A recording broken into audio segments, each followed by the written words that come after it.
Okay, so I know that I haven't gotten Season 6 done with the Silver-Quilted, and there's some Season 7 that needs attending, but I need to do something fun, and this episode was a lot of fun. So, I'm gonna review it now, okay? Okay.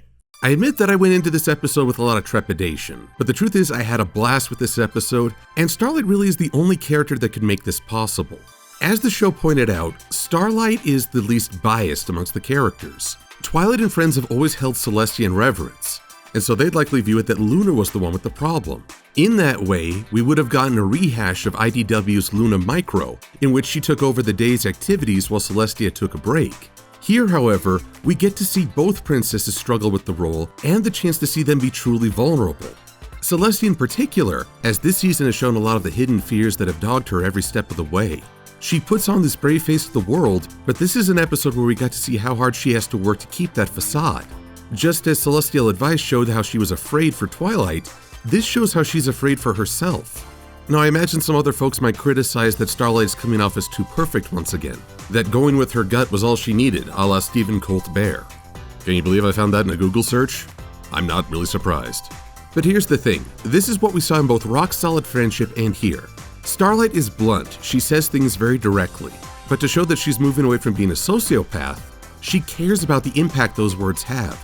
She regrets when it hurts others. So while she might go with her gut, she's then burdened with the worry about what that decision has caused. In essence, she is still her own worst enemy.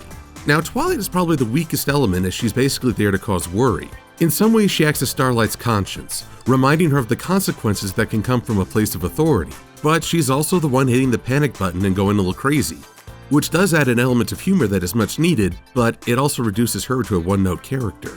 But what I love about this episode is that it lowers the stakes.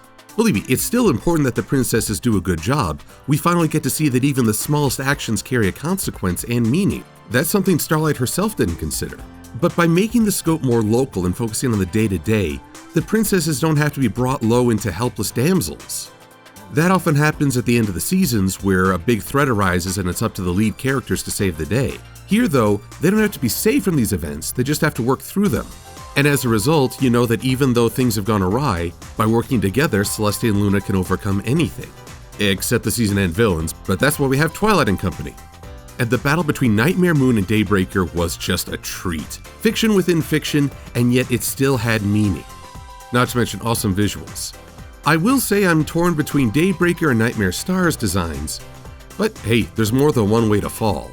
And so I go away from this episode with a great deal of appreciation, and more assured that Season 7 is the season of supporting characters.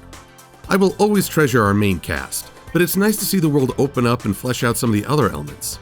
With that in mind, I'm hopeful that this new development of the map will carry forward to other characters. If now it's just the main six and Starlight who can go on missions, then I feel like we've missed an opportunity. There's a lot of ponies in Equestria. Now that the map can signal that other ponies can be involved, there's a chance to flesh out more characters. We got a little taste of that in Slice of Life, and I think this would be a good opportunity to expand upon it. If it's just the main six and Starlight going on missions, then I will feel like the world has been brought low to make Starlight a little bit better. And that's not a healthy way to develop a character. But it's all the realm of the possible. Let us see what the rest of this season has to offer.